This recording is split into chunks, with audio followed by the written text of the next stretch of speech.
விஜய் இந்த அணிக்கு வர விரும்பி நான் அதிமுகவோடு வர தயார், ஆனால் நான் கொள்கை எதிரின்னு பிரகடனப்படுத்திட்டேன் பிஜேபி. அந்த பிஜேபி இல்லைன்னா நான் வரேன். இந்த பிளான் அவங்களுக்கு இருந்துச்சு. எடப்பாடி கூட்டணிக்கு ஒத்துக்கலைன்னா அவர் நவுத்திட்டு செங்கோட்டையனை வச்சு பண்ணுறதுக்கு தான் அவங்க பிளான் பண்ணாங்க. இன்னமும் எடப்பாடி நமக்கு சரி வர மாட்டார் அப்படின்னு நினைச்சாங்கன்னா நினைக்கிறாங்களோன்னு தோணுது. அமித்ஷாவுடைய கடைசியாக அந்த ஒரு பக்க பேட்டியை படித்து பார்த்தா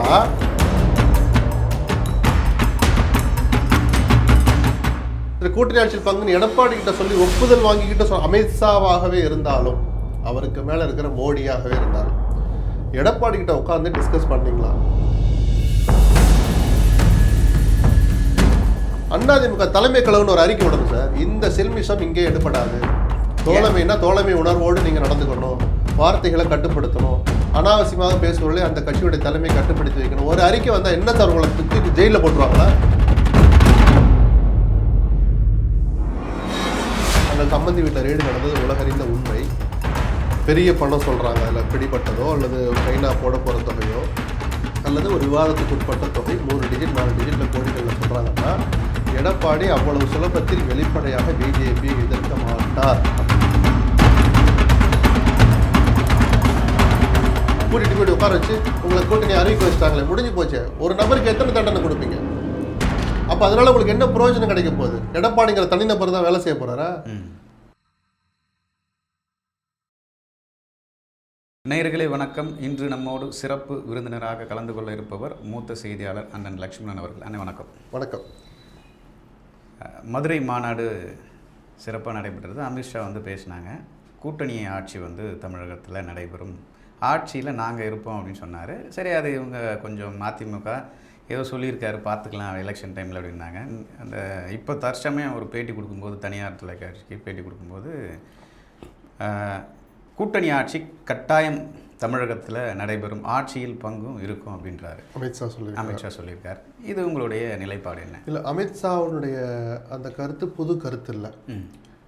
எல்லோரும் ஆச்சரியப்படுற மாதிரி, அதிமுககாரங்க அதிர்ச்சி அடைகிற மாதிரி திடீர்னு ஒரு நாள் கிளம்பி எடப்பாடியை கையோடு கூட்டிகிட்டு போய் உட்கார வச்சு கூட்டணியை உறுதிப்படுத்தினாங்க இல்லையா ஒரு நாள் சோலா ஹோட்டலில். அந்த கூட்டத்திலேயே அவர் அந்த வார்த்தையை பயன்படுத்தினார். இவ்வளவு விளக்கமாக இல்லை, ஆனால் என்ன சொல்ல வரேங்கிறத அன்றைக்கி சொல்லிட்டார். கூட்டணி ஆட்சி தான் அப்படிங்கிற வார்த்தையை சொன்னார். அதை மொழிபெயர்த்த ஸ்ரீகாந்த் ஒரு மாதிரி சொன்னார். ஆனால் நீங்கள் அப்படி தப்பாக புரிஞ்சுக்காதீங்க, அமித்ஷா அப்படி சொல்லலைன்னு 4 நாள் கழித்து சொன்னார். ஏன்னா ரியாக்ஷன் நேரம் அண்ணாதிமுகலாம் போய் சொல்லியிருப்பாங்க, அண்ணன் தப்பாக போகுது, இது யாருமே ரசிக்கலை, தமிழ்நாட்டு அரசியலுக்கு சரி வராது, இது வரைக்குமான தமிழ்நாட்டு அரசியலுக்கு அது சரி வரலை அப்படிலாம் சொன்ன பிறகு அமித்ஷா மேலே ஒரு கருவி அந்த பார்வையை கொண்டு போய் அவர் அப்படி சொல்லலைன்னு சொன்னாரே தவிர எடப்பாடி அந்த அப்போ கூட நான் என்ன நினைக்கிறேன், அண்ணாதிமுக நினைக்கிறேன்னு அவர் சொல்லலை. ஸோ அவருக்கு அந்த மிரட்டப்பட்ட அல்லது நிர்பந்திக்கப்பட்ட அந்த ஒரு குழப்பம் அது வரைக்கும் தீரலை கூட நம்ம எடுத்துக்குவோம். அந்த சங்கடத்தை நம்மளால் புரிஞ்ச முடியாது. எதையோ காமிச்சு தான் மிரட்டியிருக்கிறாங்க, அல்லது எதையோ சொல்லி தான் நிர்பந்திச்சிருக்கிறாங்க, இல்லை எதுவும் ரெண்டுமே பொய்யா இருந்தால் ஒரு மரியாதையின் காரணமாக அவர் கூட்டணி அமைச்சிட்டாரே நம்ம சொல்லுவோம், நமக்கு என்ன இருக்குது. இப்போது அதன் பிறகு இந்த தமிழ்நாட்டு தலைவர்கள் சொல்கிற போது எடப்பாடிங்கிற பேரை அமித்ஷாவும் சொல்லலை, அப்பையும் சொல்லலை, மதுரையில் கூட்டத்தில் பேசும்போதும் சொல்லலை, இந்த பேட்டிலையும் சொல்லலை. தமிழ் நாளிதழ்களுக்கு பிளான் பண்ணி கேள்விகள் எழுதி கொடுக்கப்பட்டு பதிலும் எழுதி கொடுக்கப்பட்டு சரிபார்த்து வந்த பேட்டியில் கூட வரல, பேச்சுவாக்கில் கூட மறந்துட்டார்னு சொல்லிட்டு போகலாம். இப்போ பிளான் பண்ணி பண்ணுறாரு. ஆமாம், அவர் பேர் சொல்லலை அல்லது சொல்ல தயங்குகிறார், அதுதான் நிஜம். இது எடப்பாடிக்கு எரிச்சலை தரலாம், சங்கடத்தை தரலாம், நிஜம் அதுதானே. தமிழ்நாட்டில் எடப்பாடி தலைமையிலான கூட்டணி, டெல்லியில் மோடி தான் தலைமை அப்படின்னு சொல்கிறார் கூட்டணிக்கு, என்டிஏக்கு. அப்போ இங்கே தலைமை அவர் தானே, தலைமைக்கு வகிக்கிற கட்சியினுடைய தலைமை பொறுப்பு யார்? அவர் தானே முதலமைச்சர் வேட்பாளர். உங்களுக்கு பிடிக்குதோ பிடிக்கலையோ எடப்பாடி தானே முதலமைச்சர் வேட்பாளர். அதுதானே தர்மம், அதுதானே நடைமுறை. ஒருவேளை எடப்பாடி இந்த தேர்தலில் நிற்க மாட்டார்ன்றதை சூசகமாக சொல்கிறாரா அமித்ஷா? இல்லை, அவ்வளோ ஆபத்தா சொல்லி அவர் தூக்கத்தெல்லாம் கெடுக்காதீங்க. நான் என்ன நினைக்கிறேன்னா, ஒன்று அவர் சொல்ல தயங்குறார், அதிமுகவிலிருந்து ஒருத்தர் வருவார் அப்படின்னு சொன்னால் வேற இதவே எடப்பாடி சொன்னால் இவங்க ஏற்றுப்பாங்களா? நாடாளுமன்ற கூட்டம், பிஜேபி கூட்டம் நடக்க போகுது, யார் பிரதமர் வேட்பாளர்னு முடிவு பண்ண போகிறாங்க. அந்த நேரத்தில் எடப்பாடி இந்த மாதிரி பிஜேபியிலேருந்து ஒருத்தர் தேர்ந்தெடுக்கப்படுவார் நாங்கள் நினைக்கிறோன்னு சொன்னால் அண்ணாமலையோ அமித்ஷாவோ ஏற்றுப்பாங்களா? ஊரறிய மோடி தான்னு சொல்லி தானே நாங்கள் ஓட்டு கேட்டோம், இப்போ இப்படி தொலைமையில் இருந்துட்டு இப்படி சொல்லலாமான்னு கேட்பாங்களா? மாட்டாங்க. அப்போ அந்த சொரணையும் அந்த தன்மானமும் அந்த சுயமரியாதையும் அதிமுகவுக்கும் எடப்பாடிக்கும் இருக்கக்கூடாதா? சொல்லுங்கள். அப்போ ஒன்று தமிழிசை என்ன சொல்கிறாங்க, அதான் சொல்லி முடிச்சிட்டாரே அமித்ஷா, இனிமேல் ஏன் அதை கிளப்புறீங்க, என்ன சொல்லி அவரே முடிவெடுத்து அவரே அறிவிச்சார், அதை ஏற்றுக்கணும்னு சொல்கிறாங்க. நயினா நாகேந்திரன் இவர் தான் முதலமைச்சர், மற்றதெல்லாம் அவங்க ஆட்சியில் பங்கு பற்றியில் அவங்க 2 பேரும் கூடி பேசி முடிவெடுப்பார்கள். எங்கே பேச விட்டீங்க, எங்கே பேசுனீங்க? இல்லை அவரும் கன்ஃபார்ம் பண்ணுறாருல்ல அந்த விஷயத்தை. அவன் இவர் முதலமைச்சர் சொல்கிறாரு, ஆனால் அமித்ஷா தானே இதை சொல்லணும். இப்போ எல்லாத்தையும் முடிவு பண்ணுறது அமித்ஷா. இப்போ இவரே அமித்ஷா மேலே தானே பாலத்துக்கு போடுறாரு, அவர் தான் முடிவு பண்ணுவார்னா. அந்த அமித்ஷா சொன்னாரா? சொல்லலை. சரி, கூட்டணி ஆட்சியில் பங்குன்னு எடப்பாடி கிட்ட சொல்லி ஒப்புதல் வாங்கிக்கிட்ட அமித்ஷாவாகவே இருந்தாலும், அவருக்கு மேலே இருக்கிற மோடியாகவே இருந்தாலும், எடப்பாடி கிட்ட உட்காந்து டிஸ்கஸ் பண்ணிங்களா? எடப்பாடி அதுக்கு ஒத்துக்கிட்டாரா? இந்த 2 வாரத்துக்கு அங்கே வெளிப்படையாக பதில் சொல்லாமல் இப்படி மௌனமாக இருந்து இப்படி சொன்னாங்கன்னா அது அரசியல் சில்மிஷம் தான் நம்ம பார்க்கணும். அல்லது ஒரு கட்சியின் மீது இன்னொரு கட்சி செலுத்துகிற ஏகாதிபத்தியம், அது 2 கட்சிக்குமே நல்லதில்லை. பல மாநிலங்களில் பண்ண மாதிரி தமிழகத்தில் இங்கே நீங்கள் பண்ணலாம். எப்போ தெரியுமா பண்ணலாம்? அவங்கள ஆட்சியில் உட்கார வச்சுட்டு பிழிஞ்சு எடுக்கலாம். 4 வருஷம் ஆட்சி அப்படி தானே மறைமுகமாக நடத்துனாங்க அவங்க, எடப்பாடியை உருட்டி மிரட்டி. இப்போ நீங்கள் தேர்தலை சந்திக்க போன நேரத்தில் பண்ணீங்கன்னா அதிமுக தொண்டன் எப்படி உங்களுக்கு வேலை செய்வான்? இப்போ கேள்வி அதுதான். எப்படி ஓட்டு போடுவான்? எப்படி சார் வேலை செய்வான்? எடப்பாடி அவருக்கு பிடிக்குது அப்படி. இன்னைக்கு அவர் தான் தலைவர் அதிமுகவுக்கு. அவர் ஒரு வார்த்தை கூட கேட்கல, அவரை மதிக்காமல் அவரை நசுக்கிற மாதிரி, அவரை அவமானப்படுத்துகிற மாதிரி நீங்களே முடிவெடுத்து நீங்களே அறிவிக்கிறீங்கன்னா, நீங்கள் பல்லடத்துலையோ அவினாசிலேயோ திருப்பூர்லேயோ கோயம்புத்தூர்லேயோ போட்டிட்டா அங்கே இருக்கிற அதிமுகக்காரன் உங்களை எப்படி நம்பி, மனசு எப்படி வேலை செய்வான்? அதிமுக வேலை செய்யாமல் ஒரு தொகுதியில் கூட பிஜேபி ஜெயிக்க முடியாது. ஏடிஎம்கே வெளியே வந்ததுக்கு எடப்பாடி ஒரு அழகான ஒரு விஷயம் சொன்னார். நாங்கள் தோற்றதுக்கு காரணம் பாஜக, இனி வரையும் காலங்களில் நான் கூட்டு வைக்க மாட்டேன்னு சொல்லிட்டு திடீர்னு வராரு, கூட்டிகிட்டு போய் டக்குன்னு ஒரு அனௌன்ஸ்மெண்ட் ஒன்று கொடுக்குறாங்க. ஆனால் அந்த வெளியே வரேன்னு சொல்லும்போது அதிமுக காரங்க ஜெயிச்சா மாதிரியே கொண்டாடினாங்க. வெடி வெடிச்சு கொண்டாடினாங்க. இப்போ அவங்களுடைய மனநிலை எப்படி வேதனையில் இருக்கிறாங்க. பணம் கொடுத்து வெடி வாங்கிட்டு வந்து வெடிக்கிற அளவுக்கு கூட அவன் மனசுலையோ உடம்புலையோ தெம்பு இல்லை. இப்போ மீண்டும் திமுக இப்போது இந்த விஷயந்தான், இவர் அமித்ஷா சொன்ன வார்த்தையை திமுக வெற்றியாக கொண்டாடுது அப்படின்னு சொல்கிறாங்க எல்லாரும். இல்லை, வெற்றிங்கிறது இல்லை, எதிரணியில் இருக்கிற எந்த குழப்பத்தையும் இன்னொரு அணி ரசிக்க தானே செய்வாங்க. அது ஒரு பலவீனம். நான் சொல்கிறேன் இல்லையா, ஒரு தொகுதியில் கூட பிஜேபி ஜெயிக்காதுன்னு. அதே மாதிரி தான் பிஜேபிக்காரர் எப்படி நம்ம தனக்கு ஒத்துழைக்கலன்னா அவன் எப்படி அதிமுக ஓட்டு போடுவான், அதிமுக எப்படி வேலை செய்வான்? இந்த கசப்போடே தொடர்ந்தா இந்த 2 கட்சிகளுக்கு மட்டுமல்ல, நாளை இந்த அணியில் சேர வாய்ப்பு இல்லை. பாட்டாளி மக்கள் கட்சிக்கு அது நல்லதில்லை, ஒருவேளை சேர்ந்தால் தேமுதிகவுக்கும் அது நல்லதில்லை. அப்போது அங்கே இருக்கிற எல்லாமே குழப்பமாக இருக்கும்போது திமுக சந்தோஷப்படுமா, இல்லை தலையில் துண்டை போட்டு வருத்தமாக இருப்பாங்களா? சந்தோஷம் தான் போடுவாங்க, வெளியில் காமிச்சிக்க மாட்டாங்க. இது வெற்றின்னு மமதியில் உட்கார முடியாது. அவங்களும் இன்னும் நிறையா போக வேண்டிய தூரம் நிறையா இருக்குது, செய்ய வேண்டிய வேலை நிறையா இருக்குது. பட் இந்த குழப்பத்தை ரசிப்பார்கள். இப்போது அதிமுகவில் காரவங்க திமுகவில் மதிமுக 12 இடம் கேட்பேங்கிறாங்க, கம்யூனிஸ்ட் நாங்கள் அதிக இடம் கேட்பேங்கிறாங்க, எங்களை குறைச்சி மதிப்பிடாத சிறுத்தைகள் சொல்கிறாங்க, காங்கிரஸ் நாங்கள் மூட்டை இழப்பமான்னு இதெல்லாம் அதிமுக ரசிக்கும். ஆஹா, ஏதோ நடக்க போகுது, நடந்தால் நல்லது, உடஞ்சா நல்லது, கூட்டணியில் குழப்பம் வந்தால் நல்லதுன்னு அதிமுக ரசிக்குது இல்லை? அது மாதிரி தான் அதிமுக கூட்டணியில் இந்த குழப்பம் தொடர்ந்தால் திமுகவும் ரசிக்கும்னு சொன்னேன். அமித்ஷா ஒரு விஷயத்த சொல்கிறாரு, கூட்டணி ஆட்சி நடைபெறும்னு.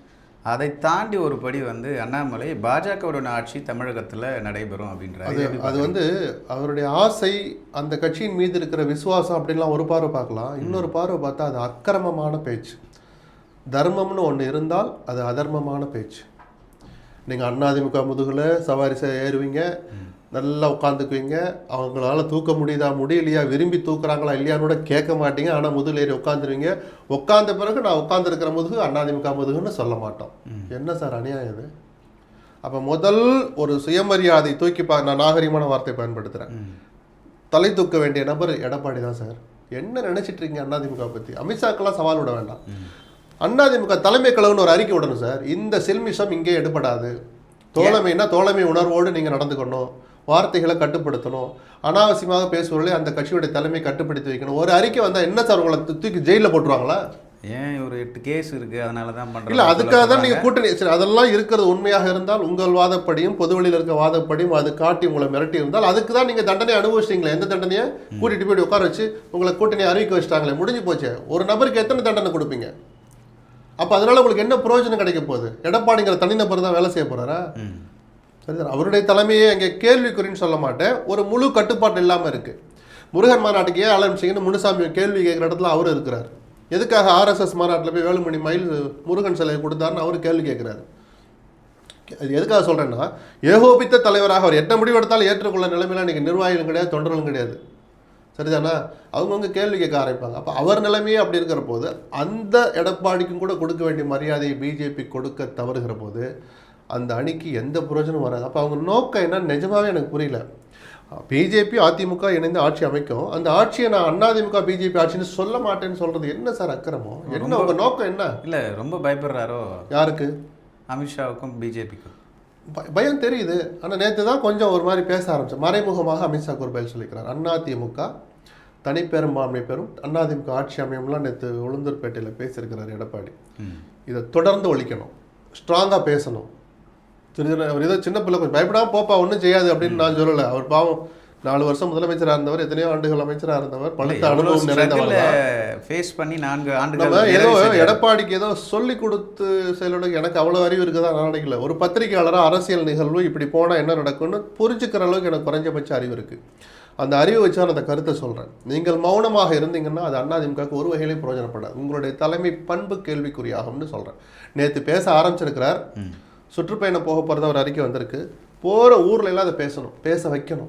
இவர் பேசுகிற முன்னாடி ஒரு 2ஆம் கட்ட தலைவர் பேசுவார்ல, அண்ணன் எடப்பாடியின் தலைமையில் அதிமுக ஆட்சி அமையும், தனித்தே நாங்கள் ஆட்சி அமைப்போம்னு சொல்ல வைக்கணும். அது ஒரு கான்ட்ரவர்சி ஆச்சுன்னா அப்புறம் கூப்பிட்டுக்கலாம், அப்புறம் பேசிக்கலாம். அவங்க பேசுகிறாங்கல்ல டெய்லி, தமிழிசை சொல்கிறாங்கல்ல, பேசி முடிச்சாச்சு, அது முடிஞ்சு போனதை ஏன் கிளற? எங்கே முடிஞ்சுது?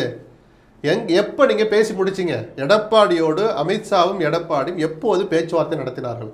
கூட்டணி ஆட்சி தான், அதில் பிஜேபி அங்க வைக்கும்னு என்னைக்கு பேச்சு நடத்துனீங்க? எடப்பாடி ஒப்புக்கொண்டாரா? இந்த 2 கேள்விக்கு பதில் சொல்லாமல் இந்த மாதிரிலாம் பேசிக்கிட்டு இருந்தா 2 கட்சிக்கும் அது நல்லதில்லை. இவர் ஏன் பேச மாட்டாருன்னு இன்னொரு விஷயம் வந்து நிற்கிது அப்படியே முன்னாடி தடங்கலா. 4 மாதங்களுக்குள்ள இந்த இரட்டை இலை விஷயத்தை முடிச்சிடணும் அப்படின்னு சொல்றாங்க. இது எந்த விதத்தில் ஒரு இரட்டை இலைக்கு இனிமேல் ஆபத்து வரும்னு நான் நினைக்கல. ஏன்னா இதையெல்லாம் சொல்லி தான் அவங்க கூட்டணியவே உறுதிப்படுத்தியிருப்பாங்க. கூட்டணியை உறுதிப்படுத்திய பிறகு இரட்டை இலை முடக்கிற ஒரு முட்டாள்தனத்தை எந்த கட்சியும் செய்யாது, பிஜேபி நிச்சயமாக செய்ய மாட்டாங்க. இப்போ கூட்டணிக்கு ஒரு வர மறுக்கிறாருன்னா அதை சொல்லி மிரட்டுவாங்க. நானே அந்த கருத்துக்களை சொல்லியிருந்தேன். அதனால தான் அவ்வளோ சீக்கிரத்தில் நான் எந்த காலத்திலும் பிஜேபியோட கூட்டணி இல்லைன்னு எடப்பாடி சொல்கிறத நம்பாதீங்கன்னு அந்த இடைப்பட்ட காலத்தில் நான் பல பேட்டிகளில் சொன்னேன். எடப்பாடி என்கிற தனிநபரை எதிர்த்து அல்ல, அரசியலே அப்படி தான், நிர்பந்தத்துக்கு சூழலுக்கு ஆட்பட்டு தான் எந்த கட்சியும் எந்த தலைவரும் முடிவெடுப்பாங்க. அதுவும் தன்னை சுற்றி தன் சம்பந்தி வீட்டில் தன்னுடைய மகனை பற்றியெல்லாம் பல வதந்திகள் வருது. அதெல்லாம் நான் சொல்ல மாட்டேன், எனக்கு ஆதாரம் இல்லை. ஆனால் சம்பந்தி வீட்டில் ரெய்டு நடந்தது உலகறிந்த உண்மை. பெரிய பணம் சொல்கிறாங்க, அதில் பிடிபட்டதோ அல்லது ஃபைனாக போட போகிற தொகையோ அல்லது ஒரு விவாதத்துக்கு உட்பட்ட தொகை 3 டிஜிட் 4 டிஜிட்டில் கோடிகளில் சொல்கிறாங்கன்னா எடப்பாடி அவ்வளவு சுலபத்தில் வெளிப்படையாக பிஜேபியை எதிர்க்க மாட்டார் அப்படின்னு நான் தொடர்ந்து சொன்னேன். இன்றைக்கி ஒரு வெளிப்படையை எதிர்க்கிற துணிச்சல் அவருக்கு இன்னும் வரல. நேற்று கூட அமித்ஷா இப்படி சொல்லியிருக்கிறார், தொண்டர்கள் யாரும் சோர்வடைய வேண்டாம், மிக நிச்சயமாக அதிமுக தான் தனித்து ஆட்சி அமைக்கும் அப்படின்னு அமித்ஷா பேரை சொல்கிறது கூட அவருக்கு துணிச்சல் வரலை. எப்படியாவது சொல்லி அவங்களுக்குள்ள சண்டை மூட்டி விட்டு எடப்பாடி ஏதாவது கோவம் வந்து அவர் உள்ள தரணும் அப்படின்னு நம்ம ஆசை இல்லை. அவருடைய சங்கடத்தை நம்ம புரிஞ்சுக்கிறோம். ஆனால் ஒட்டுமொத்தமாக மௌனமாக இருக்காதீங்கன்னு நான் தொடர்ந்து சொல்லிட்டு இருந்தேன். முதல் புள்ளியை நேற்று வச்சிருக்கிறார், அவர் தொடர்ந்து வைக்கிறாரான்னு பார்ப்போம். குறிப்பாக அந்த எடப்பாடி அவர்கள் இந்த விஷயத்தை சொல்லி நாங்கள் இனிமேல் வந்து மக்களை சந்திப்போம், திமுகவினுடைய ஆட்சி தவறு, அந்த விஷயத்தை சொல்லி முன்வைப்போம். மத்திய அரசனுடைய மோடியினுடைய பெருமைகளை சொல்லி அவர் செஞ்ச திட்டத்தை சொல்லி நாங்கள் வாக்குகள் கேட்போன்றாரு. இது எந்த அளவுக்கு? எனக்கு தெரிஞ்சு 99% திமுக எதிர்ப்பில் தான் பிரச்சாரம். மோடி இங்கே சொல்கிறனால எடுப்படாது. நடக்கிறது சட்டமன்ற தேர்தல். பிஜேபின்னு சொன்னால் நீங்கள் அது ஒரு தப்பான விஷயத்தை ஞாபகப்படுத்தி விடுறீங்கன்னு அர்த்தம். முடிஞ்ச வரைக்கும் அதை அப்படியே ஸ்கிப் பண்ணிட்டு போயிடுவார். சும்மா பேச்சு மேடை அலங்காரத்துக்காக அல்லது வேறு சில காரணங்களாக அப்படி சொல்லியிருக்கலாம். பிரச்சாரம்னு வர்றபோது திமுகவுக்கு எதிராக தான் இருக்கணும். அதிமுகவுடைய அடிநாதமே திமுக எதிர்ப்பு தானே. ஸோ இந்த ஆட்சியில் நாங்கள் என்னவெல்லாம் சாதனைகள் செஞ்சோம்னு ஸ்டாலின் சொல்ல போகிறாரோ, என்னவெல்லாம் அக்கிரமங்கள் நடந்ததுன்னு எடப்பாடி தன்னுடைய பாஷையில் மக்கள்கிட்ட போய் எடுத்து சொல்லுவார். யார் சொல்கிறத மக்கள் கேட்குறாங்கிறதான கேள்வி. அண்ணாவினுடைய கோட்பாடே எங்களுக்கு பிடிக்கலன்னு சொல்லி ஒரு ஆர்எஸ்எஸ் ஒரு மாநாடு நடத்துது. அந்த இடத்துல ஒரு வீடியோ வெளியிடுறாங்க. அது குறித்து எல்லாரும் மௌனம் சாதிப்பது எப்படி பார்க்குறீங்க? இல்லை, நாங்கள் அண்ணாவினுடைய கொள்கைகளை, பெரியாருடைய செயல்பாடுகளை விமர்சித்து தான் இந்த மாநாட்டில் ஒரு அங்கமாக ஒரு பகுதியாக ஒரு வீடியோ வெளியிட போகிறோம் அப்படின்னு சொல்லிட்டுலாம் யாருக்கும் போய் பத்திரிக்கை கொடுக்கல. இந்து முன்னணி தினகரனுக்கு கொடுத்துருக்காங்க, ஓபிஎஸ் கொடுத்துருக்காங்க, அது மாதிரி எடப்பாடிக்கும் கொடுத்துருக்காங்க. எடப்பாடி தான் சொன்னாங்க, இன்னும் பயம் பிஜேபியின் மீதான பயம் இன்னும் நீங்காததால் போகலைன்னா தப்பாக எடுத்துக்குவாங்களோ என்னமோ நினச்சி சரி போயிட்டு வாங்கப்பான்னு 3 பேர் அனுப்பிச்சி வச்சார். ஸோ ஒரு அனுப்புகிற போதே அண்ணாவை அவமானப்படுத்த போகிறாங்க, இருந்து நல்லா காதுகுள்ளே கேட்டு வாங்கலாம் சொல்லி அனுப்பிச்சிருப்பாரலாம். நான் போய் சொல்லவோ தேவையில்லாமல் விமர்சிக்கவோ நான் விரும்பல. நிச்சயமாக எடப்பாடி எதிர்பார்த்திருக்க மாட்டார். பண்ணும்போது அங்கே போயிட்டாங்க, நடந்துட்டு இருக்கு. நாங்கள் நாங்கள் திரைக்கு பின்னாடி இருந்தோம், நாங்கள் கவனிக்கல அப்படின்னு உதயகுமார் சொல்கிற நம்ம ஏற்றுக்க முடியுது. ஒன்று, எங்களுக்கு இப்படி ஒளிபரப்புவாங்கன்னு தெரியாது. அப்படி பண்ணிட்டு இருக்கும்போது வெளியேறினா சபை நாகரிகம் இல்லைன்னு சொன்ன ரெண்டையுமே நம்ம ஏற்றுக்கலாம். மூணாவது அவர் சொன்னார் உதயகுமார், அங்கே அரசியல் பேசுவாங்க நாங்கள் நினைக்கலன்னாரு. அது சிறுபிள்ளைத்தனமானது. அப்படி இல்லைன்னா நீங்கள் என்ன அரசியலுக்கு லாயக்கு இல்லைன்னு கூட பல பேர் சொல்லுவான். மதுரை முழுக்க போஸ்ட் விட்டுருக்கா திராவிடத்தை வீழ்த்துறதுக்கு வேல் எடுத்துட்டு வா அந்த மாநாட்டுக்குன்னு. அப்போ திராவிடத்தை வீழ்த்துறதுக்கு அங்கே 2 வார்த்தையாவது பேசுவாங்களே, திராவிடம்னா அதில் என்னவெல்லாம் வரும்னு குறைஞ்சபட்சம் உட்காந்து யோசிக்க வேண்டாமா? அதை எடப்பாடி யோசிச்சிருக்க வேண்டாமா? அவர் நல்ல மனசோடு அனுப்பிச்சாருங்கிறத நான் ஏற்றுக்கிறேன். அனுப்புனதே தவறுங்கிறது என்னுடைய பார்வை. அனுப்பியிருக்கவே கூடாது. என்ன சார் அவசியம் வந்துச்சு? சரி, இப்போ நீங்கள் சொன்ன அந்த பாயிண்ட் வரேன். அதிமுக நீட் ஒழிப்பு கருத்தரங்கு, நீட் ஒழிப்பு கையெழுத்து இயக்கம் நடத்துது, உதயநிதி நடத்தின மாதிரி. ஓகே. அதை எடப்பாடி தொடங்கி வைக்கிறார். முதல் கையெழுத்தை நயினார் நாகேந்திரன் போடுவார்னு சொன்னால் நயினார் நாகேந்திரன் வந்து கையெழுத்து போடுவாரா சார்? சொல்லுங்க சார். போட மாட்டார். அதிமுக கொள்கை நீட்டு வேணாங்கிறது. அது எந்த காலத்துலையும் அவங்க மாற்றிக்கலாம். அதில் சில தவறுகள் பண்ணாங்க, கொஞ்சம் நீக்கு போக்கா நடந்துக்கிட்டு இருந்தாங்களே தவிர நீட்டு எங்களுக்கு வேண்டாங்கலாம் அவங்க மாற்றிக்கவே இல்லை. அந்த நீட்டை ஒழிக்கணும்னு ஒரு நிகழ்ச்சி நடத்தினா நயினார் நாகேந்திரன் அவர் வரலைனாலும் பிஜேபியில் 2 பேரும் அனுப்புவாரா? அனுப்ப மாட்டாங்கல்ல. அது மாதிரி இது பிஜேபியுடைய தோழமை அமைப்பு நடத்துது. நம்ம ஏன் போகணுங்கிற குறைஞ்சபட்ச புரிதல் எடப்பாடிக்கு இருந்திருக்கணும் சார். எடப்பாடியே போயிட்டு வாங்கன்னா உதயகுமார் அண்ணன் நம்ம போனால் தப்பாயிடும்னே, மதுரை தான், நான் மதுரையில் தான் இருக்கிறேன், ஃப்ரீயாக தான் இருக்கிறேன், ஆனாலும் போக வேண்டான்னு உதயகுமார் சொல்லியிருக்க வேண்டாமா? சசிகலாவை எதுக்கிறதுக்கு, தினகரன் எதுக்கிறதுக்கு மட்டும் ஓடோடி வந்து ப்ரெஸ் மீட் வைக்கிறீங்களா? 1 மணி நேரம் பேசுறீங்களே தொண்டை வலிக்க, அது உங்கள் இஷ்டம். அதுக்குள்ளே வரல. அல்ல, அதுக்கெல்லாம் ஓடோடி வந்து எப்படிலாம் சொல்லணும் எப்படிலாம் தடுக்கணும்னு பிளான் பண்ணி பேசுகிறீங்களே. இந்த பொலிட்டிக்கலாக ஒரு 10 நிமிஷம் யோசிச்சு உங்கள் தலைவருக்கே ஒரு அட்வைஸ் பண்ணியிருக்க கூடாதா? சொல்லுங்க. அப்படி உதயகுமார் வேணான்னு சொல்லி எடப்பாடி கொஞ்சம் அழுத்தம் கொடுத்து போக சொல்லியிருந்தாருன்னா எடப்பாடி நேரம் சூடுபட்டிருப்பார் நான் நம்புகிறேன். அந்த சூடு ஏற்படுத்திய காயம் ஒரு நீண்ட நாட்களுக்காவது மறையாமல் இருக்கும். அது ஒரு பாடமாக கற்றுக்கிட்டாருன்னா நான் ரொம்ப சந்தோஷப்படுவேன். அடுத்து ஏதோ காளியம்மாளுக்கோ மாரியம்மாவுக்கோ மாநாடு நடத்த போகிறோன்னு அறிவிச்சிருக்காங்க. இவர் பாட்டு போய் முன் வரிசையில் இடம் போடுப்பான்னு போயிட போகிறாரு. அதிமுகவில் இருக்கிற மரியாதையை அவரே குறைச்சிக்குவார் இனிமேல். இப்போது இன்னொரு டாக்கம் போயிட்டுருக்கு சார். பிஜேபி உடனான கூட்டணியிலேருந்து அதிமுக வெளியே வரும், அடுத்தது பல கட்சிகளோட ஒரு கூட்டணி செய்வதற்கான வாய்ப்பு. இந்த நிமிடம் வரைக்கும் நீங்களும் நானும் விமர்சிக்கிற அளவுக்கு அவசியமில்லாத நேரத்தில், அதாவது 1 வருஷம் முன்னாடி ஆக்வேர்டா அநாகரிகமாக நடத்துகிறார்கள்னு நம்ம எடப்பாடியை பிடிக்காதவங்க கூட அவர் மேலே ஒரு பரிதாபப்பட்டு ஒரு கருத்து சொல்கிற அளவுக்கு அவரை மிரட்டி நிர்பந்தப்படுத்தி கூட்டு போய் அந்த கூட்டணி அறிவிச்சாங்க இல்லையா? அமித்ஷா மட்டுமே காரணம் அல்ல, அவர் தான் முழு காரணம். அதுக்கு துணை போனது நிர்பந்தத்தின் காரணமாகவோ மதிப்பின் காரணமாகவோ மிரட்டலுக்கு பயந்தோ நிர்பந்தத்துக்கு பயந்தோ போனது யார்? எடப்பாடி. அப்படி போய் அவருக்கும் ஒரு கெட்ட பேரை சம்பாரிச்சுட்டு அதை செஞ்சவர் அவ்வளோ சீக்கிரத்தில் வெளியே வருவார்லாம் நான் நினைக்கல. அவ்வளோ துணிச்சல்லாம் வராது. ஒருவேளை ரிமோட் சான்ஸ், கொஞ்சோண்டு சான்ஸ் என்னென்னா, விஜய் இந்த அணிக்கு வர விரும்பி நான் அதிமுகவோடு வர தயார், ஆனால் நான் கொள்கை எதிரின்னு பிரகடனப்படுத்திட்டேன் பிஜேபியை, அந்த பிஜேபி இல்லைன்னா நான் வரேன் அப்படின்னு ஒருவேளை டிசம்பர் ஜனவரியில் சொல்லி அனுப்பிச்சா, அப்போ கூட எடப்பாடி என்ன செய்வார்னா ரகசியமாகவோ அல்லது சிலர் அறியவோ ஒருத்தர் அனுப்பியோ இல்லை தானே கூட போய் ஒரு எக்ஸை ஒய்யை சந்தித்து இந்த இக்கட்டை சொல்லி திமுக ஆட்சியை விரட்டணும்னா வலுவான அணி அவசியம். விஜய்க்கு ஒரு கணிசமான செல்வாக்கு இருக்குன்னு உங்கள் ரிப்போர்ட்டும் சொல்லுது, எனக்கு கிடைச்ச தகவலும் சொல்லுது. அந்த விஜய் நம்ம அணிக்கு வரேங்கிறார், நீங்கள் வேணாங்கிறார், கொஞ்சம் புரிஞ்சுக்கிட்டு விலகிருங்கன்னு ரெக்வஸ்ட் பண்ணி தான் அவங்கள விலக வைப்பாரே தவிர ரிமோட் சான்ஸ் தான். 5% கூட நான் அதை கொடுக்க மாட்டேன். 1-2% சொன்னால் கூட அந்த சூழலில் போய் ரெக்வஸ்ட் பண்ணி நீங்கள் வெளியில் இருங்கன்னு சொல்லுவாரே தவிர அதிமுக அணியிலிருந்து பிஜேபியை விலக்குகிறோம் அப்படின்லாம் சொல்கிற துணிச்சல் அவருக்கு வராது. அப்படி ஒரு அவ்வளவு அநாகரிகமான அரசியலை எடப்பாடி செய்யவும் மாட்டார். அமித்ஷாவுடன் அடமானம் வைக்கப்பட்டது அப்படின்ற ஒரு குற்றச்சாட்டு எடப்பாடி மேலே இருக்குது. அது திமுக தரப்பு சொல்கிறாங்க. இவர் பேச வேண்டிய நேரங்களில் இவர் காக்கிற அந்த மௌனமும் அந்த விமர்சனத்துக்கு காரணமாக இருக்குது. அது ஒரு பக்கம் இருந்தாலும் எடப்பாடி இல்லாமலே ஒரு தேர்தல் நடக்குமான்றது இன்னொரு கேள்வி. ஏன்னா அதுக்கான எதிர்ப்புகள் தொடர்ந்து எப்படி என்ன சொல்கிறேன், திடீர்னு செங்கோட்டையன் டெல்லி போகிறாரு, ஒரு பிரச்சனை நடக்குது, அந்த பிரச்சனைக்கு அப்புறம் வந்து சைலண்ட் ஆகிட்டு கூட்டணி டக்குன்னு பிளான் பண்ணுறாங்க, சேர்றாங்க. இப்போது முன்னாள் அமைச்சர் ஒருத்தர் எடப்பாடிக்கு எதிராக கருத்து வைக்கிறார், முனுசாமின்னு வச்சிங்களேன், ஒரு கருத்து வைக்கிறார்.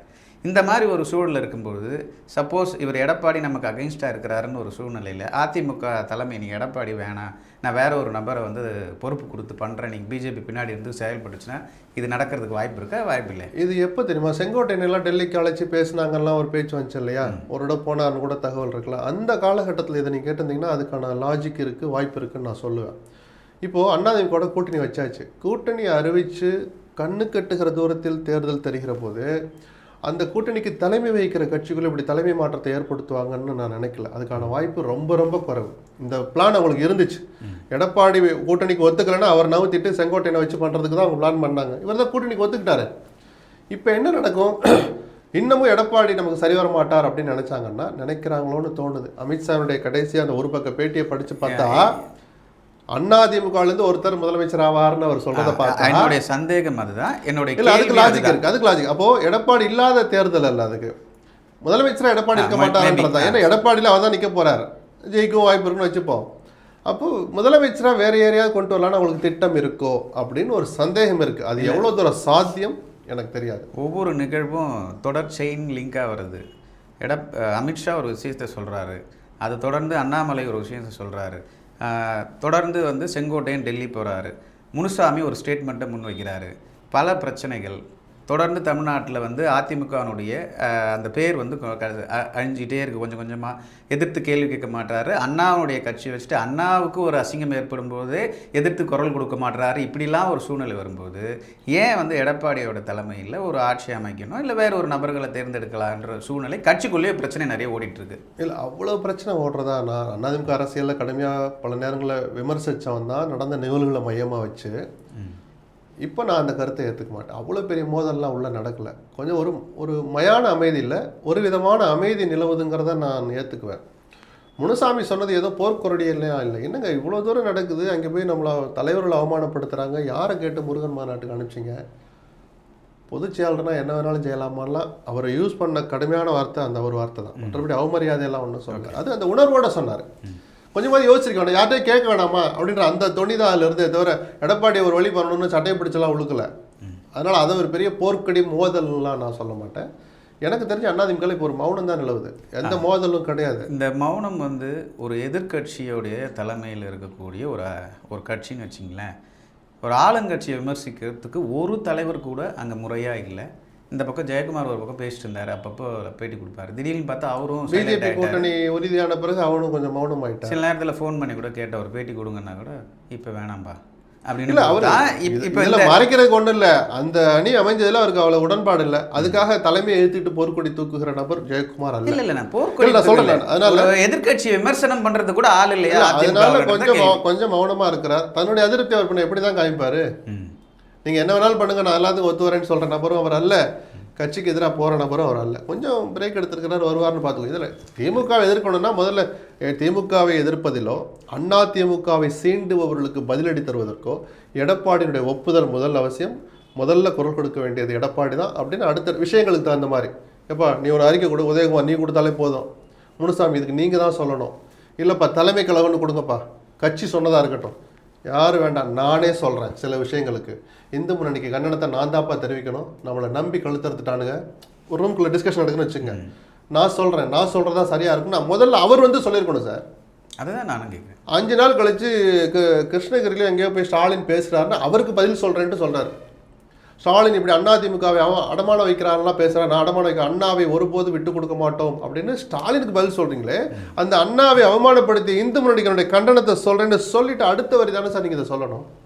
இந்த மாதிரி விஷயங்களை தான் அவர் கோட்டை விடுறார். அதனால தான் அவர் பலவீனமான தலைவராக பார்க்கப்படுகிறார். இது தொடர்ந்தால் எடப்பாடிக்கு நல்லதல்ல. இந்து முன்னணி கிட்ட எங்கள் சேனல் சார்பாக ஒரு பேட்டி எடுக்கிறோம். எதுக்காகங்க இந்த மாநாடுன்னு சொல்லி அவர் அப்டாப்டாக வாக்கு வங்கிகளை நாங்கள் கணிசமாக உயர்த்த போகிறோம், அதுக்காக தான் அந்த மாநாடுன்னு ஓப்பன் ஸ்டேட்மெண்ட்டாக கொடுக்குறாங்க. இது எப்படி பார்க்குறேன்? இல்லை இந்த அரசியல் வாக்குகளை இல்லை, இந்த அரசியல் தான் தமிழ்நாட்டுக்கு கூடாதுன்னு நம்ம சொல்கிறோம். நீங்கள் தாராளமாக இந்து முன்னணியினுடைய அரசியல் விழிப்புணர்வு மாநாட்டை கூட்டுங்க, அதில் பெரியாரை அண்ணாவை இதை விட கூட கடுமையாக விமர்சிங்க, அது உங்களுடைய உரிமை, ஜனநாயகம் அதை அனுமதிக்குது. ஒரு தலைவர்களை அவமரியாதை செய்யக்கூடாதே தவிர உங்கள் கொள்கைக்கு மாறாக அவர் நடந்தாலும்னா அவங்களை தாராளமாக விமர்சிங்க. அது அரசியல் விழிப்புணர்வு மாநாடுன்னு பேரை வச்சுக்கிட்டு இந்து முன்னணி நடத்துகிற மாநாட்டில் நடத்துகிறோம். அதுதான் முருக பக்தர்கள் மாநாடுன்னு பேரை போட்டுட்டு அங்கே திராவிடத்தை ஒழிப்போன்னு சொல்கிறதே யோக்கியமற்ற செயல். அதுதான் சார் அந்த கேள்வியை நாங்கள் முன்வைக்கிறோம். உங்களுக்கு அண்ணாதுரையினுடைய கொள்கை பிடிக்காது, பெரியாருடைய கொள்கையும் பிடிக்காது, அப்புறம் எதுக்கு அண்ணாதுரை கட்சி சார்ந்த நபரை அந்த ஸ்டேஜுக்கு கூப்பிட்றீங்க? அவங்க ஸ்டேஜ்லேயே வச்சு ஏன் அவமானப்படுத்துறீங்கன்றதான் என்னோட கேள்வி. அதுக்கான பதில் நாங்கள் சொல்லவே இல்லை, மறுப்புறாரு, மழுப்பலார் பதில் சொல்ல. அவ்வளோதான் மக்கள் புரிஞ்சு, அவங்களோட புத்திசாலி சார் தொண்டர்களும் மக்களும். அதனால சொன்னேன், இந்த இவர்கள் செஞ்ச இந்த காரியங்கள் எல்லாம் ஒரு துளி கூட அந்த கூட்டணிக்கு பலன் தராது. பவன் கல்யாண் வந்து இந்துக்கள் ஒற்றுமையாக இருப்போம்னு சொன்னால் கூட ஒரு சரி பக்தர்கள் மாநாட்டில் அதுவும் தப்பு தான். நீங்கள் திரும்பவும் சொன்ன இந்து முன்னணி மாநாட்டில் வந்து அவர் அப்படி பேசணும். முருக பக்தர்கள் மாநாட்டில் இந்துக்கள் ஒன்று கூடுவோன்னு சொல்லக்கூடாது. முருகனை யாராவது இழிவுபடுத்தினால் நாம் விடக்கூடாது அப்படின்னு முருகனை மையப்படுத்திய பேச்சுக்கள் தான் பேசப்பட்டன தவிர சரி அப்படியே ஒரு கொஞ்சம் அதிகம் போனால் கூட பிஜேபியினுடைய தோழமை கொடுத்த அந்த பழக்க தோஷத்தினால இந்துக்கள்லாம் விழிப்போடு இருக்கணும், இந்துக்கள் ஒன்று சேரணும்னு கூட சொல்லலாமே தவிர அடுத்த வார்த்தை நம்முடைய வாக்கு வங்கி பலத்தை காட்டணும்னு சொல்கிறதெல்லாம் அதுவும் யோக்கியமற்ற செயல் தான். அந்த மாநாட்டில் பேசாதீங்க. அப்போது மாநாட்டுக்கு போனவங்களுக்கு என்னுடைய பணிவான வேண்டுகோள் என்னென்னா, உங்களுக்கு இந்நேரம் அந்த விழிப்புணர்வு வந்திருக்கும், இனிமேல் கவனமாக இருக்கணும். முருகன், ஐயப்பன், காளியம்மா, மாரியம்மான்னு யாராவது சொல்லிக்கிட்டு எந்த கூட்டத்துக்காவது கூப்பிட்டா அவனுடைய நோக்கம் என்ன, கூப்பிடுறவங்க யார், அப்படி ஏற்கனவே கூப்பிட்டவங்க நம்மளை கூப்பிட்டு வச்சு என்ன பேசுனாங்க, இதெல்லாம் யோசிச்சு தான் ஒரு நபரும் போகணும். முருகனை பற்றி கும்பிட்டா முருகனை பற்றி பேசுங்க, அவருடைய புகழை பாடுங்க. முருகன் கோயிலுக்கு அங்கே ஒரு கோயில் பூட்டியே கிடக்கு, இந்த அரசு குடமுழுக்கு பண்ண மாட்டேன்னு திமுகவுக்கு கண்டனம் போட்டிருந்தா கூட நான் தப்புன்னு சொல்ல மாட்டேன். அது அரசியல் அல்ல. அந்த என்ன சொல்ல, கடவுள் நம்பிக்கையின் பால் எழுந்த அந்த உணர்வு கோபம்னு எடுத்துக்கலாம். இத்தனை கோயில்களை குடமுழுக்கு பண்ணுங்கன்னு நாங்கள் சொல்கிறோம், கேட்க மாட்டாங்க. அந்த திமுக அரசுக்கு கண்டனம். தீர்மானம் சொல்ல முடியாது, இருங்க, தீர்மானம் நிறைவேற்றுங்க. அதுதான் சார் அந்த முருக பக்தர்களுடைய மாநாட்டுடைய நோக்கமாக இருக்க முடியும். ஏன்னா சொல்ல முடியாது சார், இவங்க தான் தொடர்ந்து குடமுழுக்கு திருவிழாவா அதைத்தான். அப்போ அதுவுமே இல்லைங்கிறதுக்காக முருக பக்தர்கள்னு கூப்பிட்டு வச்சுட்டு முருக பக்தர்கள் மாநாடுன்னு சொல்லிட்டு அங்கே அதர்மத்தை ஒழிக்கிறோன்னு அண்ணாவை காட்டுறீங்க, போலி திராவிடம்னு அவரை காட்டுறீங்க, பெரியாரை காட்டுறீங்க, கலைஞரை காட்டுறதை பற்றி அண்ணாதிமுக தொண்டை கவலைப்பட மாட்டான். திராவிடத்தை ஒழிப்போங்கிறீங்க, திராவிடத்தை தாராளமாக ஒழிங்க. ஏன் முருக பக்தர்கள் மாநாட்டை கூட்டி திராவிடத்தை ஒழிக்கிறீங்க? பிஜேபி மாநாட்டை கூப்பிட்டுங்க, இந்த வேண்டாம் இந்து முன்னணி பேர் அதில் கலந்துக்கட்டும், நாங்களும் ஒரு தனி தீர்மானம் கொடுக்கணும்னு உள்ளே போய் கொடுங்க. அரசியல் மாநாட்டில் பேச வேண்டிய பேச்சை மத உணர்வோடு சம்மந்தப்படுத்தி சொல்கிறாங்களே, இந்த அரசியல் தமிழ்நாட்டில் எடுபடக்கூடாது. இதை தடுக்க வேண்டிய கடமை பிஜேபி அவருடைய தோழமை உணர்வுள்ள இந்து இயக்கங்களை தவிர்த்து மற்ற எல்லா கட்சிகளுக்கும் இருக்குது. அதிமுகவுக்கும் திமுகவுக்கும் பெரும் பங்கு இருக்குது. மத அரசியலை தமிழ்நாட்டுக்குள் நுழையவிடக்கூடாது என்பதில் குறைஞ்சபட்சம் இந்த ஒரு விஷயத்துலையாவது ரெண்டு பேரும் உறுதியாக இருக்கணும். முருகனை வந்து காப்பாற்றுறதா சொல்லி பல பிரச்சனைகளை தமிழ்நாட்டில் உருவாக்குறாங்க. டங்ஸ்டனுக்கு ஒரு முருகர் மலையை கொடுத்துட்டாங்க, அது வந்து வெட்டி எடுக்க போகிறது வந்து உறுதியாயிடுச்சு. போராட்டம் பண்ணால் மேபி அதை விடுறதுக்கு வாய்ப்பு இருக்குது.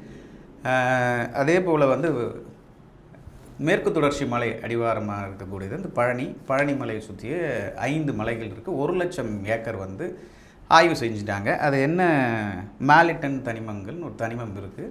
அது ஆராய்ச்சி. முருகனை கும்பிடுவதா, முருகன் மேலே பக்தி வச்சுட்டு முருகனுக்கு சொந்தமான மலைகள் இப்படி கொடுக்கலாமான்னு விமர்சனம் இருக்குது. விமர்சனம் இல்லை, இதை வந்து பேப்பர் எவிடன்ஸாக கொண்டு போய் வைக்கிறாங்க. டெஸ்டிங் முடிஞ்சிருச்சு, அடுத்தது ஏலம். இப்போ முருகர் மாநாட்டுக்கு நடத்திவிட்டு முருகர் மலையை வெட்டி எடுப்பேன்னு சொல்கிறது நான் பாயிண்ட்டை புரிஞ்சுக்கிட்டேன். அப்படி ஒரு மலை மேலே வந்து கை வைக்கிறாங்கன்னா இந்த மாநாட்டுக்கு கூடிய இந்த 5 லட்சம் பேரில் குறைஞ்ச 4 லட்சம் பேர் 4 லட்சம் பேர் தானாகவே திரண்டு போய் தடுப்பாங்க. அதை பற்றி நம்ம ரொம்ப கவலைப்பட வேண்டாம். என் கவலை என்னன்னா, அந்த முருகபக்தர் மாநாட்டில் கலந்துக்கிட்டவங்களில் 90% பேர் ஓபிசி என்று சொல்லப்படுகிற பிராமணர் அல்லாதவர்கள், உயர் ஜாதி அல்லாதவர்கள் தான். அவங்க இந்துக்கள் தானே. அந்த இந்துக்கள் எந்தெந்த வகையில் இந்த ஆட்சியில் மத்திய அரசினால் பாதிக்கப்படுறாங்க? கட் ஆஃப் மார்க்னு வைக்கிறீங்க. பேங்க்கில் வேலை செய்கிறது தொடங்கி ரயில்வேலன்னு மத்திய அரசு நிறுவனங்கள் அத்தனையிலையும் வேலைக்கு சேர்வதற்காக நடக்கிற எழுத்து தேர்வு முடிஞ்ச பிறகு ஒரு பட்டியல் வெளிவரும். ஓபிசிக்கு எவ்வளோ மார்க்கு குறைஞ்சபட்ச தேவை, எஸ்சி எஸ்டிக்கு எவ்வளோ தேவை, இடபிள்யூஎஸ் எக்கனாமிக்கலி வீக்கர் செக்ஷன் பொருளாதாரத்தில் நலிந்த உயர் வகுப்பினருக்கு எவ்வளோ மார்க்கு தேவைன்னு போட்டிருப்பாங்களே. அதில் ஓபிசியோட கட் ஆஃப் பாருங்கள், இவனுக்கு 120 வேணும், ஒரு உதாரணத்துக்கு சொல்கிறேன். ஆனால் இடபிள்யூஎஸ் இருக்குல்ல, உயர் வகுப்பினர் பொருளாதாரத்தில் குறைந்தவர்கள் சொல்லிட்டு அவர்கள் 87 எடுத்தாலே போதும், 90 எடுத்தாலே போதும் இருக்கும். அது ஓபிசிக்கு செய்கிற துரோகம் இல்லையா? இதைத்தான் நான் கவலைப்படணும்னு சொல்கிறேன். இந்த விழிப்புணர்வு தான் முருகன் மாநாட்டுக்கு போகிறதுக்கு முன்னாடி எல்லாம் யோசிச்சுட்டு போங்க. கூப்பிடுறது யாருன்னு தெரிஞ்சுக்கிட்டு போங்க. மீனவர்கள் சுட்டுக் கொல்லப்படுறாங்கல்ல, பாதி கிறிஸ்தவர்கள் இருக்கிறாங்க. கிறிஸ்தவர்களும் தமிழர்கள் தான், இந்த இந்தியர்கள் தான். அந்நிய நாட்டோட பிரச்சனையை ஒப்பிடுறப்போ அதில் பாதி பேர் குறைஞ்ச இந்துக்கள் இருக்காங்கல்ல, அந்த இந்துக்களை பற்றி கவலைப்பட மாட்டீங்களா? என்ன இது வரைக்கும் கன்ஸ்ட்ரக்டிவாக என்ன நடவடிக்கை எடுத்திருக்கீங்க? நேற்று 5-6 பேர் மீனவர்களையும் ஒரு படகையும் கைது பண்ணி மீட்டு எடுத்துகிட்டு போகிறாங்கல்ல, கடற்படை எல்லை தாண்டி வந்து மீன் பிடித்தார்ல. இதை தடுக்கிறதுக்கு ஏதாவது ஒன்று பண்ணியிருக்கீங்களா? குண்டடிப்பட்டு சாகுறாங்களே, அவன் இந்து இல்லையா? அதையெல்லாம் தடுக்கணும் சார். இதையெல்லாம் செய்யாமல் நம்மளை வெறும் முருகனை சொல்லி, ஐயப்பனை சொல்லி, அனுமானை சொல்லி இப்படி பண்ணுறாங்களேன்னு என்னோட கேள்வி. அந்த விழிப்புணர்வு முருகன் மாநாட்டுக்கு போனவங்களுக்கு வரணும். அடடா மாநாட்டுக்கு போகாமல் விட்டுட்டோமேன்னு ரொம்ப கவலையில் உட்காந்துருக்கீங்கல்ல, உங்களுக்கு முதல்ல வரணும். அதான் சார் இந்த கேள்வி கேட்குறேன். நீங்கள் வந்து இந்துக்களை காப்பாற்றுவோம், இந்துக்களை ஒருங்கிணைப்போம், இந்துக்களுக்காக இந்து முன்னணி அப்படின்னு சொல்கிறீங்களே, இந்துக்காக நீங்கள் என்ன போராட்டம் பண்ணீங்க, இந்துக்காக நீங்கள் என்ன செஞ்சீங்க, இந்துக்கள் பாதுகாப்புக்கு இது வரைக்கும் என்ன செஞ்சீங்கன்னா அதுக்கு பதிலே இல்லை. நாங்கள் வந்து கோயிலை இல்லை எதுவும் சார், இந்த நிஜத்தை நிஜமான இந்துக்கள் புரிஞ்சுக்கணும். என்னுடைய ஒரே வரி வேண்டுகோள் அதான். மற்றபடி நான் ரொம்பலாம் அதுக்குள்ள அவங்களுடைய மதம் சார்ந்த அரசியலுக்குள்ள நான் ரொம்ப அதை பற்றி விவாதிக்கிறதே தப்புன்னு நினைக்கிறேன். நான் அரசியலை பேசுகிற போது மதத்தை பேசவே கூடாது. ஓகே, நீங்கள் அதை விட்டுலாமா, தப்பு இல்லை. என்னுடைய கேள்வி என்னென்னா, இது போன்ற ஒரு அமைப்போட அதிமுக கூட்டணி சேர்ந்து ட்ராவல் பண்ணும்போது மீண்டும் ஜெயிப்பதற்கு வாய்ப்பே இல்லைன்ற ஒரு சூழலை உருவாக்கிறாங்களே, தான் தலையில் தானே மண்ணாடி கொட்டிக்கிறாங்க. பிஜேபியோட நாடாளுமன்ற தேர்தலில் கூட்டணி வச்சா அதில் ஒரு பலனும் கிடைக்கும், விமர்சனம் ஒரு பக்கம், ஒரு சிறுபான்மை ஓட்டு போட மாட்டான், ஆனால் வலுவான பிரதமர் வேட்பாளர் கிடைப்பான்ங்கிறது பாசிட்டிவான விஷயங்களை நானும் எடுத்து சொன்னேன். அப்படி தவற பண்ணிட்டாங்கன்னு சொன்னேன். சட்டமன்ற தேர்தலை பொறுத்த வரைக்கும் நிஜமாகவே அது ஒரு சுமைதான். ப்ளஸ் கூட்டணி வச்சாங்களா, இவர்கள் இப்படிப்பட்டவரோடு கூட்டணி வச்சாங்க, ஏதோ இந்து முன்னணி அவங்க கூட்டணி வைக்கல. இனிமேல் எடப்பாடியை இன்னும் இந்து முன்னணி எதுக்காக கூப்பிட்டு இனிமேல் எடப்பாடி அனுப்புவாரா? இந்த ஜென்மத்தை அனுப்ப மாட்டார். போதும்டா சாமி, ஒரு தடவை பட்டதே அப்படின்ற அந்த புரிதல் அவருக்கு வந்திருக்கும் நினைக்கிறேன். ஒரு தடவை செஞ்சதே போதும், வரலைன்னா அவரை கடவுள் தான் காப்பாற்றணும். ஸோ இனிமேல் அவர் செய்ய மாட்டார். அவருடைய கூட்டணிங்கிறது அரசியல் ரீதியாக பிஜேபியோட. அதுக்காக பஜ்ரங்கத்தல் பண்ணுற எல்லாத்துக்கும், இந்து முன்னணி பண்ணுற எல்லாத்துக்கும் அதிமுக சுமக்கணும் அவசியம் இல்லை. ஆனால் இப்படி சுமக்க வேண்டிய கட்டாயம் தார்மீகமாக வரும்னு தான் ஒரு வருஷம் முன்னாடி கூட்டணியை அறிவிக்காதீங்கன்னு நம்ம அந்த பார்வை பார்த்து நான் சில கருத்துக்களை முன் வச்சேன்.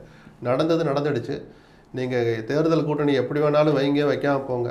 மத அரசியலை தமிழ்நாட்டுக்குள் கொண்டு வருவது எந்த வடிவத்தில் வந்தாலும் தடுக்க வேண்டிய கடமையில் அதிமுக முதலமைச்சர் ஸ்டாலினும் அதிமுகவின் எடப்பாடி பழனிசாமி மிக உறுதியாக இருக்கணுங்கிறதா என்னுடைய வேண்டுகோள். நேர்களே, இது போன்ற வீடியோக்களை தொடர்ந்து நாங்கள் தர இருக்கிறோம்.